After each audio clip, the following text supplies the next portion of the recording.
Hi folks, it's Dom back again, and this time I'm going to review the Dart 250 kit. Talk about first flights another time. So yeah, hi there, welcome back. So I'll switch to the other camera in a minute and you actually see what's going on. But yeah, reviewed this little thing the other time, Dart 250. This really got me going, really enjoyed flying that, so I went and got one of these. It's a little bit bigger. Dart 250 came over from Hong Kong, so let's go into some of the detail of what it is you need to get a bigger quad. So right, there we are, direct size comparison, Hubsan to the Dart 250, which is actually called a mini quad, but if we just look at one of the propellers, at the same size as the Hubsan, so there we go, it's not that mini. I'll put that Hubsan out of the way. So Dart 250, what do you get? So the Dart 250 kit is it's pretty decent actually. You can spend a lot of money on quad kits, down up to about 150, 160 quid probably, and then down to 20 quid if you just want something very simple. So this one's actually a 30 quid from Hong Kong. It's got some nice little features. So one of them is it's got lights, so I'm going to be able to see which way it's flying from a distance, which is quite handy. The other thing I liked about this kit is it has a distributed power board on it, power distribution board. So this top plate actually carries both negative and positive charge all the way around the board. So all of the components can be soldered on, and you can actually get the power directly from the board. So you don't have to do too much wire-to-wire soldering. Other things that are quite nice about this, it's not too heavy. It's got fiberglass arms. These are 5mm thick, so pretty hardcore. So hopefully if I smash it down a few times these will last.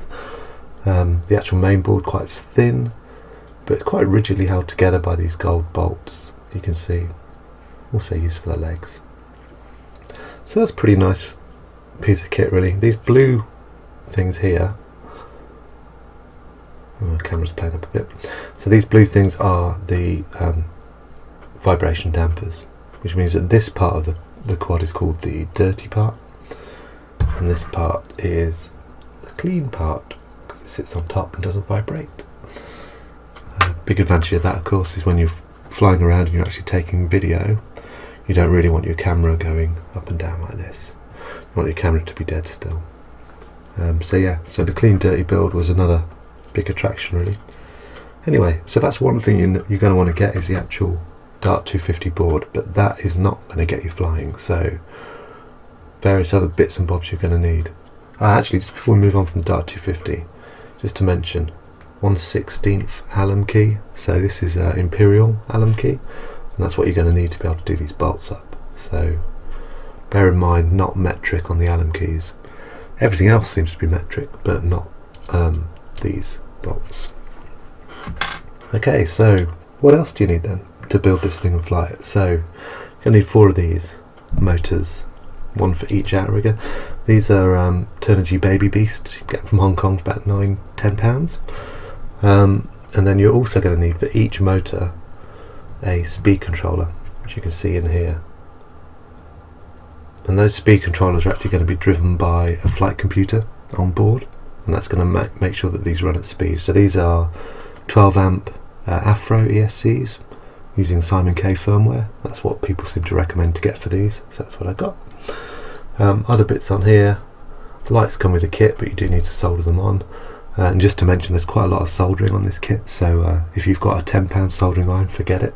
I actually had to go and borrow my dad's Weller, take all the bits up to where he lives so we can have a nice evening soldering stuff together.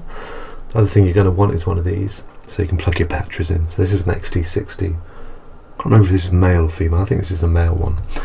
But yeah, you basically solder it onto this board at the back, and then that distributes power through this board, which is really cool. So everything else just solders straight onto the board.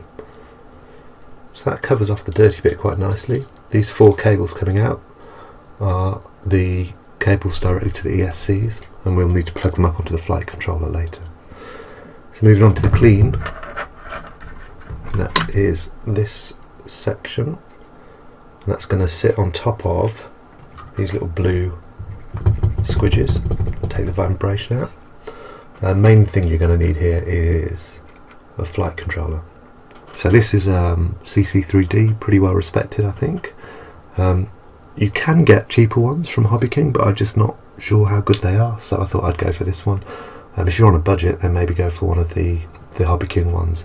I'm on semi-budget, so this is a Chinese CC3D, which I don't know, I'm not sure if they're official, I think maybe not. So I might have to rectify that later. This top plate just goes in with some screws again, more of the nutting locks, and then here is the receiver. So as well as this kit, you're going to need to go and buy yourself a receiver and transmitter so you can actually fly it.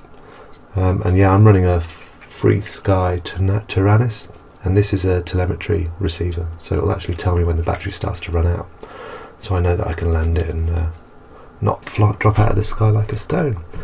Other things of note here, so this cable that plugs into the board can run PPM or PWM mode. PWM actually has 5 more cables that connect into the receiver. I'm actually just running off one using something called PPM mode, and you probably want to read a little bit about that if you get one of these. Yeah, so that's pretty much what you're going to need to get. Just trying to think. Yeah, propellers. So you still need propellers. So these things are gemfan 5x3s, and the little code on them is 5030. Come in pairs, pick your colours. I've got different colours on the front, so I know which way it's pointing. And each pair comes with 2 propellers, and one of them goes clockwise, one goes counterclockwise. So if you actually look, which you won't be able to see I don't think, but there's some little writing there.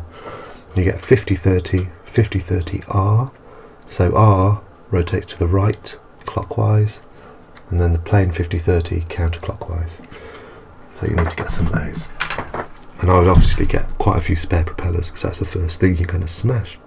So yeah, really enjoyed putting this together actually. It's been quite a project. I'm going to finish putting it back together again now, and then I'll probably splice in a little bit of footage of the final quadcopter. And the only thing that won't be on top of it, of course, is the Mobius camera, because that's what this is here.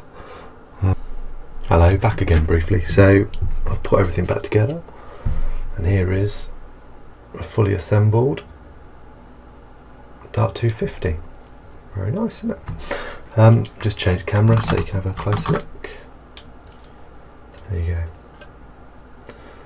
So if you look at the section, you can see right down at the bottom there, that's all the ESCs, and you see the cables running up, coming all the way around, and then plugging in here, which is into the flight controller. Got a big battery on the back, and that plugs in to that XT60 connector.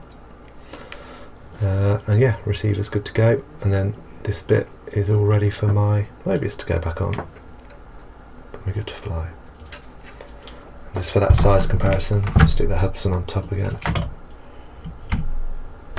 Yeah, it's mini, it's not that mini. Anyway, I hope that's kind of interesting, and it helps you to make a decision about if you want to go further with a quadcopter. I'll do another video in a bit, which is the basics of quadcopters and what goes into them.